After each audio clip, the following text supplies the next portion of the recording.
नमः शिवाय। ओम नमः शिवाय। ओम नमः शिवाय। हर हर महादेव। हर हर महादेव। हर हर महादेव। ओम गम गणपतये नमो नमः। ओम गम गणपतये नमो नमः। बंधुओं, आज के श्री शिव महापुराण कथा के आनंद उत्सव में, आनंद रस में अवगाहन करते हुए आज की कथा के प्रसंग में आगे बढ़ें। उससे पूर्व शंकर जगत वंदे जगदीशा, शंकर जगत वंदे जगदीशा, सुर नर मुनि सब नावै शीसा, सुर नर मुनि सब नावहि शीसा, शंकर जगत वंदे जगदीशा। तो मेरे बंधुओं, भगवान भोलेनाथ को सारा ब्रह्मांड नमन करता है, प्रणाम करता है और उनकी पूजा करता है। इन त्रिलोकीनाथ की महिमा भी अपरंपार है कि जिन्हें मन में बसा ले, एक पल भी मन से बाहर जाने का मन नहीं करता है। भगवान भोलेनाथ के चरणों में मन लग जाए, इसीलिए सारा संसार वंदना करता है, उनकी पूजा करता है और नित्य प्रत उठ करके सुबह सुबह ले शिव का नाम, शिव आएंगे तेरे काम। प्रातः काल उठ करके ओम नमः शिवाय, ओम नमः शिवाय, ओम नमः शिवाय, इस मुख से, इस जिह्वा से भगवान भोलेनाथ का नाम का स्मरण जैसे ही हुआ, शिव आएंगे तेरे काम। पल पल पर आपकी रक्षा करेंगे, आपका मार्गदर्शन करेंगे और आपको आगे चलने की राह दिखाएंगे। जैसे माता पिता अपने छोटे बालक को उंगली पकड़ करके बचपन में चलना सिखाता है, रास्ता दिखाता है और किस रास्ते पर तुम्हें जाना है, इसके लिए संस्कार आपके अंदर डालता है। और यह सनातन धर्म तो धन्य है। इस धरती पर जब तक सनातन है तब तक ये धरा भक्तों से, पूर्ण आत्माओं से, सत्कर्मों से भरी रहेगी। यही है भोलेनाथ की महिमा। शंकर जगत वंदे जगदीशा, सुर नर मुनि सब नावहि शीसा, सुर नर मुनि सब नावहि शीसा। इस प्रकार से कथा में गोते लगाते हुए सूत जी कहते हैं, तो जो अब मैं जप योग का वर्णन करता हूँ, तुम सब लोग ध्यान दे करके इसका श्रवण करो। तपस्या करने वाले के लिए जप का उपदेश किया गया है, क्योंकि वो जप करते करते अपने आप को सर्वथा शुद्ध निष्पाप कर लेता है। ब्राह्मणों, पहले नमः पद को, उसके बाद चतुर्थी विभक्ति में शिव शब्द को, जो तो पंच तत्वात्मक नमः शिवाय मंत्र होता है, इसे शिव पंचाक्षर कहते हैं। यह स्थूल प्रणव रूप है। इस पंचाक्षर के जप से ही मनुष्य संपूर्ण सिद्धियों को प्राप्त कर लेता है। पंचाक्षर मंत्र के आदि में ओमकार लगाकर ही सदा उसका जप करना चाहिए। जो गुरु के मुख से पंचाक्षर मंत्र का उपदेश पाकर जहाँ सुख पूर्वक निवास किया जा सके, ऐसी उत्तम भूमि पर महीने के पूर्व पक्ष शुक्ल में प्रतिपदा से आरंभ करके कृष्ण पक्ष की चतुर्दशी तक निरंतर जप करता है और माघ भादों के महीने में अपना विशिष्ट महत्व रखते हैं। ये समय सब समयों से उत्तम माना गया है। हमें चाहिए कि वो प्रतिदिन एक बार परिमित भोजन करें और अधिक से अधिक मौन रहें। इंद्रियों को वश में रखें, अपने स्वामी एवं माता पिता की नित्य सेवा करें।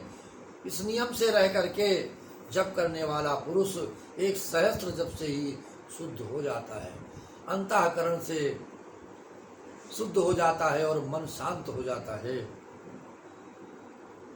भगवान शिव का निरंतर चिंतन करते हुए पंचाक्षर मंत्र का 5 लाख जप करे।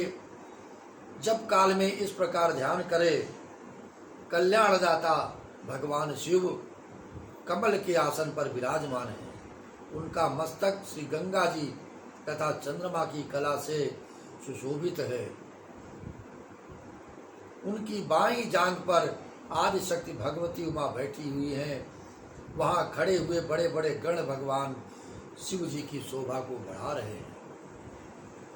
महादेव जी अपने 4 हाथों में मृग मुद्रा, टंक तथा वर एवं अभय की मुद्राएं धारण किए हुए दर्शन दे रहे हैं हमें। इस प्रकार सदा सब पर अनुग्रह करने वाले भगवान सदा शिव का बारंबार स्मरण करते हुए हृदय सूर्य मंडल में पहले उनकी मानसिक पूजा करके फिर पूर्वाभिमुख हो पूर्वोक्त पंचाक्षरी विद्या का जप करे।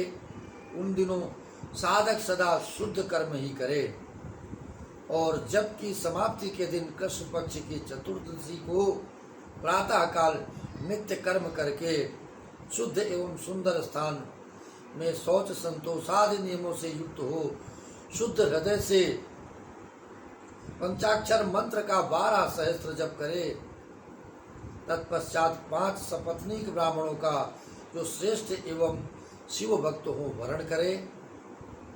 इनके अतिरिक्त एक श्रेष्ठ आचार्य प्रवर का भी वर्ण करे और उसे सांब सदाशिव का स्वरूप समझे। ईशान, तत्व पुरुष, अघोर, वामदेव तथा सद्योजात इन 5 के प्रतीक स्वरूप 5 ही श्रेष्ठ और शिव भक्त ब्राह्मणों का वर्ण करने के पश्चात पूजन सामग्री को एकत्र करके भगवान शिव का पूजन करना चाहिए। विधिवत और विधि पूर्वक शिव की पूजा संपन्न करके होम आरंभ करे, यज्ञ का भी आयोजन करना चाहिए। इस प्रकार से इन सत्कर्मों को करते हुए भगवान भोलेनाथ की कृपा प्राप्त करते हुए अपने इस मन को निस्वार्थ भाव से भगवान भोलेनाथ के चरणों में लगाते हुए, क्योंकि मन में किसी भी प्रकार का कोई विकार नहीं रहना चाहिए। और मेरा तो ये मानना है कि अगर किसी भी देव के सम्मुख, किसी भी भगवान के सम्मुख जाने पर आपके मन में अगर कोई विशेष कष्ट नहीं है तो आपके मन में कुछ भी मांगने की आवश्यकता नहीं है, क्योंकि जिस प्रभु की शरण में हम अपने को समर्पित कर देते हैं, समर्पण भाव धारण कर लेते हैं और निस्वार्थ भाव से पूजन करते हैं, वे सदा ही अपने बालक के ऊपर माता पिता की तरह उसकी इच्छाओं का और उसके सुख दुख का सदैव स्वयं ही ध्यान रखते हैं और उनका सुखों की प्राप्ति कराते हैं और दुखों का निवारण करते हैं। इसलिए मन को आनंदित में रखते हुए पूजन करना चाहिए। उसका फल अत्यंत ही दुर्लभ है, क्योंकि ये फल निस्वार्थ भाव से हर व्यक्ति पूजन नहीं करता। कहीं न कहीं हमारा स्वार्थ भगवान से भी लगा होता है। लेकिन एक बार इस बात को, सदगुरुदेव की महाराज की इस बात को गांठ बांध लें, किसी भी मंदिर में, किसी भी देवालय में जाएं, केवल उनका मात्र दर्शन, उनके नेत्रों का दर्शन, उनके मुख का दर्शन, उनके चरणों का दर्शन करें, सारी मनोकामनाएं अपने आप पूर्ण हो जाती हैं। इस प्रकार से माँ का अर्थ है लक्ष्मी, उससे कर्म भोग यात प्राप्त होता है, वो माया अथवा कर्म माया कहलाती हैं। इसी तरह माँ अर्थात लक्ष्मी से ज्ञान भोग यात अर्थात प्राप्त होता है, इसलिए उसे माया या ज्ञान माया कहा गया है। इसीलिए माँ के सम्मुख भी वही भाव अपने बालक जैसा इसी प्रकार से पालन करता है जैसे जिम बालक राखे महतारी। माँ के सम्मुख बिल्कुल बालक जैसा भाव सदैव रखना चाहिए, और माँ की कृपा, माँ की दया आपके ऊपर बनी रहेगी, मिलती रहेगी, बरसती रहेगी। माँ तो माँ है। माँ ने कभी अपने बालक के लिए कभी अपने मन में कोई दुराव नहीं रखा। बालक चाहे जितना अपमान करे माँ का, चाहे जितना कठोर वाणी से उनसे बात करे, लेकिन माँ के मन में कभी अपने बालक के लिए दुराव नहीं आता। इसलिए माँ के चरणों को बारंबार प्रणाम, बारंबार प्रणाम। माँ तो माँ है। जो सत्य, अहिंसा आदि धर्मों से युक्त हो भगवान शिव के पूजन में तत्पर रहते हैं, वे काल चक्र को पार कर जाते हैं। काल चक्रेश्वर की सीमा तक जो विराट महेश्वर लोक बताया गया है, उससे ऊपर वृषभ के आकार में धर्म की स्थिति है। वो ब्रह्मचर्य का मूर्ति रूप है। उसके सत्य, शौच, अहिंसा और दया ये 4 पाद हैं। वो साक्षात शिवलोक के द्वार पर खड़ा है। क्षमा उसके सिंह हैं, शम कान है। वो वेद ध्वनि रूपी शब्द से विभूषित हैं। आस्तिकता उसके दोनों नेत्र हैं। विश्वास ही उसकी श्रेष्ठ बुद्धि एवं मन है। क्रिया आदि धर्म रूपी जो वृषभ है, वे कारण आदि में स्थित हैं, ऐसा जानना चाहिए। उस क्रिया रूप वृषभाकार धर्म पर कालातीत शिव आरूढ़ होते हैं। ब्रह्मा, विष्णु और महेश्वर की जो अपनी अपनी आयु है, उसी को दिन कहते हैं। जहाँ धर्म रूपी वृषभ की स्थिति है, उससे ऊपर न दिन है और न रात्रि है। वहाँ जन्म मरण आदि भी नहीं है। वहाँ फिर से कारण स्वरूप ब्रह्मा के कारण सत्यलोक पर्यंत 14 लोक स्थित हैं, जो 5 भौतिक गंध आदि से परे हैं। उनकी सनातन स्थिति है। सूक्ष्म गंध ही उनका स्वरूप है। उनसे ऊपर फिर कारण रूप विष्णु के 14 लोक स्थित कहे गए हैं। उनसे भी ऊपर फिर कारण रूपी रुद्र के 28 लोकों की चर्चा की गई है। उनसे भी ऊपर कारणेश शिव के 56 लोक विद्यमान हैं। ये 56 लोक भगवान भोलेनाथ के कहे गए हैं।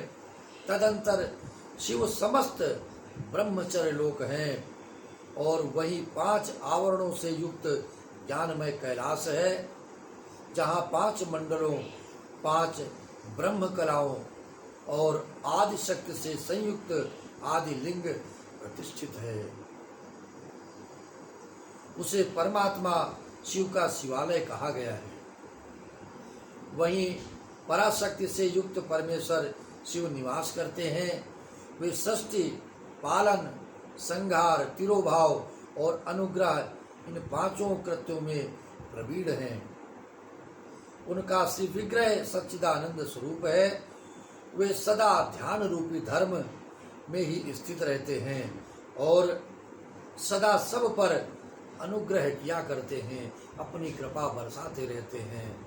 और ये इस कृपा को पाने के लिए हम सभी प्रयासरत रहें, नित्य प्रति उनका पूजन करते रहें, क्योंकि उनके द्वारा शिव ज्ञान सिद्ध करे जिन्होंने शिव तत्व का साक्षात्कार कर लिया है, जिन पर शिव की कृपा दृष्टि पड़ चुकी है, वे सब मुक्त ही हैं। इसमें संशय नहीं। आत्म स्वरूप से जो स्थित है वही मुक्त है। एकमात्र अपने आत्मा में रमण या आनंद का अनुभव करना ही मुक्ति का स्वरूप है। जो पुरुष क्रिया, तप, जप, ज्ञान और ध्यान रूपी धर्मों में भली भांति स्थित है, वो शिव का साक्षात्कार करके स्वात्मरा मत रूप मोक्ष को भी प्राप्त कर लेता है। जैसे सूर्यदेव अपनी किरणों से अशुद्धि को दूर कर देते हैं, उसी प्रकार कृपा करने में कुशल भगवान सदाशिव अपने भक्त के अज्ञान को मिटा करके ज्ञान प्रकट कर देते हैं। अज्ञान की निवृत्ति हो जाने पर शिव ज्ञान स्वतः प्रकट होने लगता है। शिव ज्ञान से अपना विशुद्ध स्वरूप आत्मारामत्व प्राप्त होता है और आत्मारामत्व की सम्यक सिद्धि हो जाने पर मनुष्य का जीवन कृतकृत्य हो जाता है। इस प्रकार से सूत जी कहते हैं, यहाँ पर जो भी कुछ वर्णन किया गया है वह पहले मुझे गुरु परंपरा से ही प्राप्त हुआ है। गुरु परंपरा ही इस कथन को हमें ज्ञान के द्वारा दी गई है। तत्पश्चात मैंने पुनः नंदीश्वर के मुख से इस विषय को सुना था। नंदी स्थान से परे जो स्वयं वेद शिव वैभव है, उसका अनुभव केवल भगवान शिव को ही है। साक्षात शिवलोक के उस वैभव का ज्ञान सबको शिव की कृपा से ही हो सकता है। साधक को चाहिए कि वो 5 लाख जप करने के पश्चात भगवान शिव की प्रसन्नता के लिए महाअभिषेक एवं नैवेद्य निवेदन करके शिव भक्तों का पूजन करना चाहिए। भक्त की पूजा से भगवान शिव बहुत प्रसन्न होते हैं।